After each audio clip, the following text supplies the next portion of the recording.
السلام عليكم ورحمة الله وبركاته.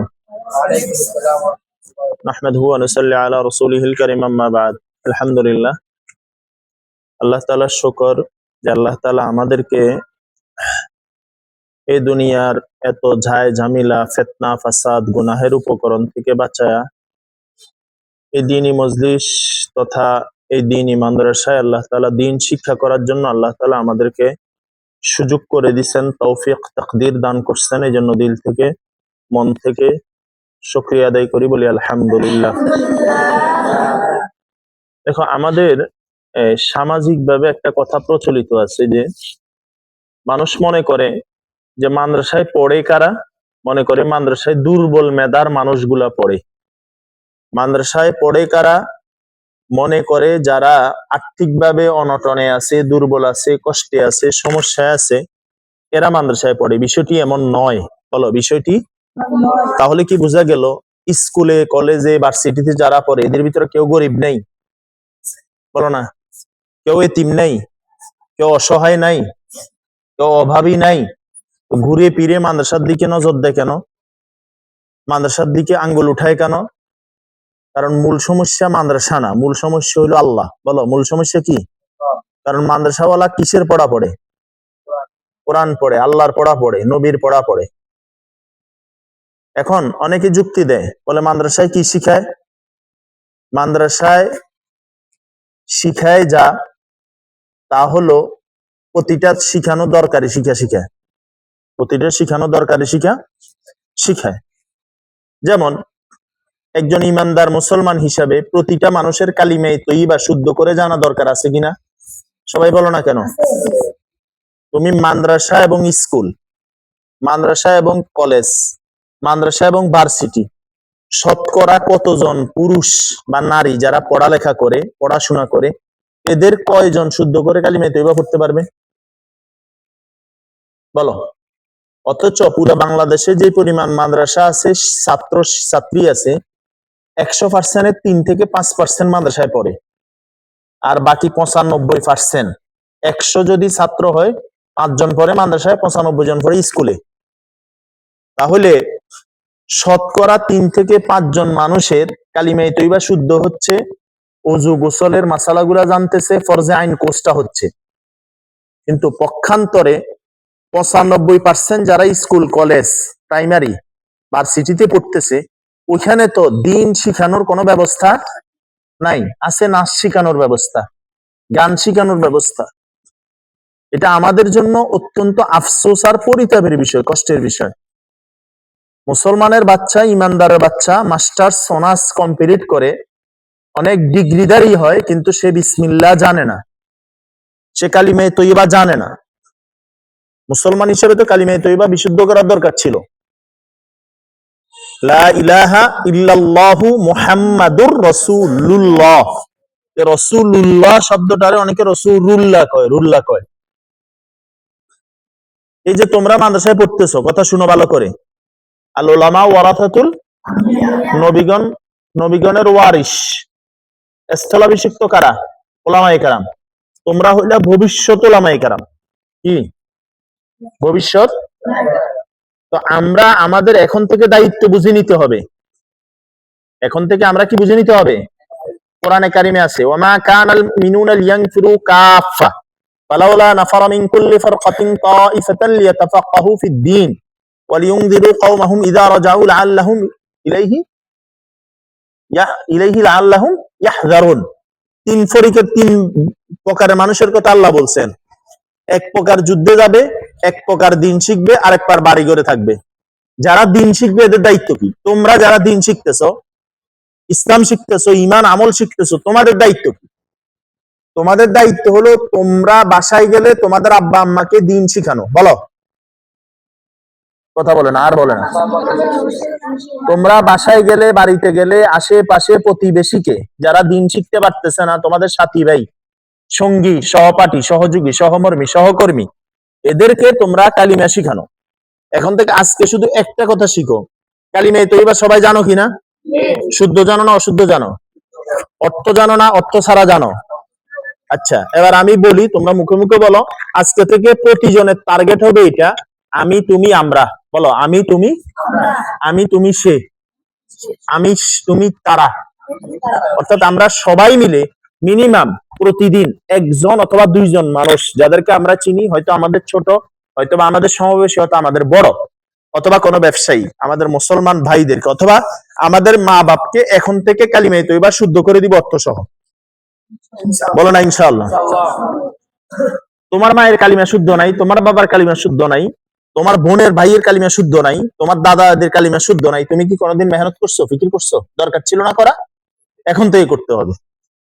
কেন? আল্লাহ তাআলা আমাদেরকে দায়িত্ব দিচ্ছেন, যারা দিন শিখবে এরা দিন শিখে গিয়ে যারা আসতে পারে নাই চাকরির কারণে, ব্যবসার কারণে, কৃষিকাজের কারণে, ফ্যাক্টরির কারণে, রিজিকের সন্ধানের কারণে, দুনিয়া সামলানোর কারণে, এদেরকে আমরা দিন পৌঁছাই দিতে হবে।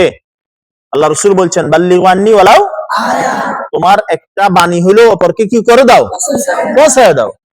এটার উপর আমল করতে হবে। বুঝে আসছে কথা? শুধু আব্বার থেকে 10 টাকার নোট ফুরান হলে নতুন নেওয়া, বিষয়টা না। আম্মু ভাত রান্না করছে, একটু নরম হয়ে গেছে, এরপরে কষ্ট হইতেছে, এটা না। আমার মা যে কালিমায়ে তৈবা জানে না, আমি কোনোদিন মেহনত করছি? আমার বাপ যে কালিমায়ে তৈবা জানে না, আমি কি কোনোদিন মেহনত করছি? তো আমার মেহনত করা দরকার না? কথা বলো, মেহনত করা দরকার কিনা? আজকে থেকে করবে ইনশাআল্লাহ। লা ইলাহা ইল্লাল্লাহু, ইল্লাল্লাহু না লাহু? লফজুল নাম চিকন না মোটা? লা ইলাহা ইল্লাল্লাহু মুহাম্মাদুর রাসূলুল্লাহ। কালিমায়ে তয়্যিবার অর্থ আল্লাহ তাআলা ব্যতীত, এরপরে ইবাদতের উপযুক্ত আর কোন মা'বুদ নাই। হযরত মুহাম্মদ মুস্তাফা সাল্লাল্লাহু আলাইহি ওয়াসাল্লাম আল্লাহ তাআলার রাসূল। এটা হলো কালিমা, এটা হলো কালিমায়ে তয়্যিবার অর্থ। এবার কালিমায়ে তয়্যিবার ব্যাপারে ঈমান আর বিশ্বাসটা কি? ঈমান আর বিশ্বাস কি বুঝুনি? আমি এই মাদ্রাসার বড় হুজুর, এটা কি তোমাদের বিশ্বাস? কেউ যদি কয় যে না উনি তোমাদের হুজুর না, তারটা বিশ্বাস না তোমারটা বিশ্বাস? কেউ যদি বলে যে তোমার আব্বারে দেখাই বলে যে এটা তোমার আব্বা না, ওর কথা বিশ্বাস না তোমার কথা বিশ্বাস? এটাকে বিশ্বাস বলে। কালিমায়ে তয়্যিবার সর্বমোট 3টা কাজ, বলো বলো কয়টা? 1 নাম্বার, মুখে মুখে বিশুদ্ধভাবে পাঠ করতে হবে। পাঠ মানে পড়া, পাঠ মানে কি?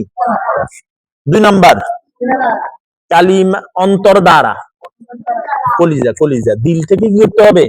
বিশ্বাস করতে হবে আল্লাহ ছাড়া কোনো মাবুদ, মুহাম্মদ সাল্লাল্লাহু আলাইহি ওয়াসাল্লাম আল্লাহ তাআলার রাসূল, শেষ নবী, এগুলো বিশ্বাস করতে হবে। 3 নাম্বার, কালিমা অনুযায়ী, কালিমা জীবন যাপন করিতে হবে। বলো জীবন, বলো জীবন। অর্থাৎ কি? আল্লাহর বিধান, রাসূলের, আল্লাহর বিধান 2 প্রকার, রাসূলের বিধান 2 প্রকার। বলো আল্লাহর বিধান কয় প্রকার? আরাফাত কি বলছি বাবা আমি? এরপরে কি বলছি? ও আচ্ছা, আল্লাহর বিধান 2 প্রকার। কি কি? আল্লাহর বিধান হলো কিছু আছে করণীয়, বলো, কিছু আছে বর্জনীয়। রাসূলুল্লাহ সাল্লাল্লাহু আলাইহি ইসলামের তরিকা 2 প্রকার, কিছু আছে করা, কিছু আছে না করা, কিছু আছে করা, কিছু আছে না করা। অর্থাৎ আল্লাহর বিধান আর রাসূলের তরিকা অনুযায়ী চলা, বলা, করা, বেঁচে থাকা, এগুলাকে বলে বিশ্বাস করা এবং পালন করা। বিশ্বাস করা এবং কি করা? আমাদেরকে মুসলমান কেন বলে? 7টা জিনিস আমরা বিশ্বাস করি, এই জন্য মুসলমান বলে। তুমি কোন মুসলমান ভাইকে চকলেট কিনতে গিয়ে বলো তো, বল আপনি কি মুসলমান? হ্যাঁ মুসলমান। তো মুসলমান কেন বলে? এই 7টা জিনিস বিশ্বাস করার নাম মুসলমান। আমানতু বিল্লাহ অর্থ কি? আমি ঈমান আনলাম কার উপরে? ওয়া মালাইকাতিহি, কার উপরে? ওয়া রাসূলিহি ওয়া কুতুবিহি, এরপরে ওয়াল ইয়াউমিল কিয়ামতের, ওয়াল কদরি খাইরিহি ওয়া শাররিহি মিনাল্লাহি তাআলা, তাকদীর ভালো মন্দ কার পক্ষ থেকে হয়? এরপরে ওয়াল বাআতি, এই 7টা জিনিস যে ব্যক্তি বিশ্বাস করে তাকে মুসলমান বলে। বলো তাকে কি বলে? তাহলে এই মূল পয়েন্ট আমি তোমাদেরকে বুঝাতে পারলাম। এই 2টা কথা আজকে থেকে প্রচার করো বাসায়, আব্বারে, মারে, বোনেরে, পরিচিতরে, আত্মীয় স্বজনকে, সহপাঠীরে, সমবয়সীদেরকে পরিচয় করো, কি করো, পৌঁছাই দাও, বুঝাই দাও, কালিমার সাথে এদেরকে পরিচয় করাই দাও। লা ইলাহা ইল্লাল্লাহ মুহাম্মাদুর রাসূলুল্লাহ, আল্লাহ ছাড়া কোনো মাবুদ নাই, মুহাম্মদ সাল্লাল্লাহু আলাইহি ওয়াসাল্লাম আল্লাহ তাআলার বান্দা ও রাসূল। কালিমা তৈবার কয়টা কাজ? প্রথমে মুখে পাঠ করিতে হবে, দ্বিতীয়ত অন্তর দ্বারা বিশ্বাস করিতে হবে, তৃতীয়ত কালিমা অনুযায়ী কি করতে হবে? জীবন যাপন। বুঝছেন কথাটা? এরপরে এই 7টা জিনিস বিশ্বাস করার নাম কি? মুসলমান। এই কথাগুলো মনে থাকবে? পারবা ইনশাআল্লাহ? বুঝবা ইনশাআল্লাহ? কে পারবা? আজকে থেকে আব্বারে অন্তত প্রথমে 2জন টার্গেট করো। তুমি যদি মনে করো সবাই দাওয়াত দিবে, কারোর দাওয়াত দেওয়া হইতো না, ঠিক নেই না? তাহলে টার্গেট করে করে কাজ করতে হবে। প্রথম টার্গেট কি? তোমার উপরে সবচেয়ে বড় ইহসান কাদের? বলো। আল্লাহ বলছেন ইহসান করার জন্য, তো তুমি কি করবে? ইহসান করবে। কি এখন প্রশ্ন, আহমদ তো চিন্তা করে যে আমার মা তো পারে শুদ্ধ, আমার মা তো হুজুর, তো হুজুর হলে হুজুর থেকে তুমি শুদ্ধ করবা, বুঝছো না কথাটা? হ্যাঁ, তাইলে কালিমায়ে তৈয়বা এই দাওয়াতটা প্রথমে 2জনকে টার্গেট করতে হবে। 1 নম্বর হলো আব্বা, 1 নম্বর হলো মা। বলো। শুধু টার্গেট করলে হবে না, এই 2জনকে তোমরা শিখে নিয়ে আইবা। এরপর আমি ভিডিও করবো যে তুমি শুদ্ধ করছো, এরপর আমি দিমু যে আমার ছাত্ররা এই কালিমার দাওয়াতটা পৌঁছাইতেছে। পারিবা কে কে? দেখি ইনশাআল্লাহ। বাফেরে, মায়েরে, ইনশাআল্লাহ বলো। প্রথমত বাফেরে, প্রথমত কাকে, এরপরে ইনশাআল্লাহ বলো। কারণ এই 2জন মানুষ আমাদের জীবনে সবচেয়ে প্রিয়, এই 2জন মানুষের হক আমাদের উপরে সবচেয়ে বেশি। বুঝে আসছে কথা? কেন? এক ব্যক্তি আপনার মা নিজের মাকে কাঁধে নিয়া খানায় কাবা তাওয়াফ করতেছে, 7 চক্কর দিলে 1 তাওয়াফ হয়। বলো 7 চক্কর দিলে কি হয়? চক্কর দিতেছে, আর মনে মনে বলতেছে যে আমি মনে হয় এবার আমার মায়ের দুধের ঋণ শোধ করতে পারছি, অথবা আমার মায়ের হক আদায় করতে পারছি। হঠাৎ করে একটা আওয়াজ আসছে, বলা হইলো যে মা তোমাকে দুনিয়াতে আনতে গিয়া যে কষ্টটা করছে, আহ বলছিল, ওই এক আহ এর হক এখনো কি করতে পারো নাই? আদায় করতে পারো নাই। তবে তানবিহুল গাফিলিন, বলো, এটা বই আছে খুব সুন্দর কিতাব, ওই কিতাবে চমৎকার একটা কথা লেখা আছে, একটা তাবেঈ থেকে বর্ণিত। তাবেঈ কারে বলে? যিনি সাহাবীকে দেখছেন। যিনি কাকে দেখছেন? এবং সাহাবীকে দেখার পরে উনি ঈমানের সাথে মৃত্যুবরণ করছেন, তাকে তাবেঈ বলে। বুঝছেন কথাটা? উনি বলছেন যে প্রতিদিন 5 ওয়াক্ত নামাজের পরে পড়ে রব্বিরহামহুমা কামা রাব্বায়ানি সগীরা। আজকে ফজরের সময় কি বলছিলেন? এত কথা আছে, বাপের কথা কি তখন মনে পড়বো? মনে তো পড়বো 7:30 দিয়ে খাবারের কথা। তখন কি মনে পড়ার কথা? বাপের কি দোয়ার সময় মনে পড়ার কথা? আশ্চর্য, বাপের দোয়ার সময় কেন মনে করবে? খাবারের সময় মনে করবে। আব্বা কেন মাছ আনেন নাই? আমি তো মাছ ছাড়া খাইতে পারি না। আব্বা কেন উটের গোস্ত আনেন নাই? আমি তো উটের গোস্ত ছাড়া খাইতে পারি না। তখন না মনে করবে, এখনো কেন মনে করবে? দোয়ার সময় কেন মনে করবে?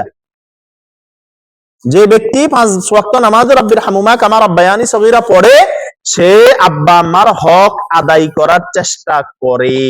করে ফেলছে না করে? বলো, করে ফেলছে না করে? আর যদি কোনো ছাত্র, কোনো ছেলে যদি বলে আমি আপনার মতো বাপ দরকার নাই, তো তোর আব্বা আর আসেনি? কথা বলো না, বুঝো নাই কথা? তোর আব্বা আর আছে, বাপের তো ফোলার সুযোগ আছে। ও যদি ভাই বোন আরেকবার ফোলা হইব না? যদি বেটা আরেকটা বিয়ে করে, ওই ঘরে ফোলা ভাই হইতো না? হে তো ফোলা পাওয়ার সুযোগ আছে, তুই বাপ পাবি কই? তোর তো আর বাপ পাল্টানোর সুযোগ নাই, ও তো ফোলা পাল্টানোর সুযোগ আছে। কথা বুঝো নাই বিষয়টা? মনে কি বুঝলা? তোমার বাপ পাল্টানোর সুযোগ আছে? কেমনে পাল্টাইবে? তুমি তো ওই যাই গেছো।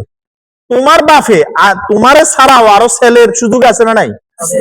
তোমার মা, তাই মা বাড়াইলো বেচারা, মা বাড়ানো কয়জন যায়? 60 জন। আমার কথা কয় না, এটা বুঝো না? কয়জন? তোমার মা, এরপরেও মা, এরপরেও মা, এরপরেও মা। বুঝছো না কথাটা? তো ওদের ঘরে যদি কোনো সন্তান হয়, এটা তোমার ভাই বোন হইব, ওর তো বাপ হইব, ও তো বাপ হইব। তাহলে তুমি বাপ ফাল্টানোর সুযোগ আছে? তোমার বাপ কিন্তু তোমারে ফাল্টাই আরো ফলার সুযোগ আছে। মাথা রাখিও কথা এটা। আর একটা জরুরি কথা শোনো, কোন সন্তান যদি সাবালক হয়ে যায়, কি সাবালক হয়ে গেলে মাতা পিতার দায়িত্ব না সন্তানের খরচ দেওয়া, খরফুস দেওয়া, এটা শরীয়তের মাসালা। মেয়েদের বেলায় দায়িত্ব বিয়ে দেওয়ার আগ পর্যন্ত, বিয়ের পরে স্বামীর দায়িত্ব। কিন্তু ছেলের বেলায় এখন আলিফের মতো এরকম এত বড় মজবুত মুরব্বী, তালগাছ মার্কা মুরব্বী, ওর জন্য কি ওরা খরচ দেওয়া দরকার আছে? এখনো বলে 500 টাকা লাগবে, কি খরচ দেওয়া বন্ধ করে দেওয়া উচিত? ভিডিও কাটি দিচ্ছ না? আল্লাহ তাআলা আমাদেরকে বুঝার তৌফিক দেন। সুবহানাকাল্লাহুম্মা বিহামদিকা আশহাদু আল্লা ইলাহা ইল্লা আনতা আস্তাগফিরুকা ওয়া আতুবু ইলাইক। আসসালামু আলাইকুম।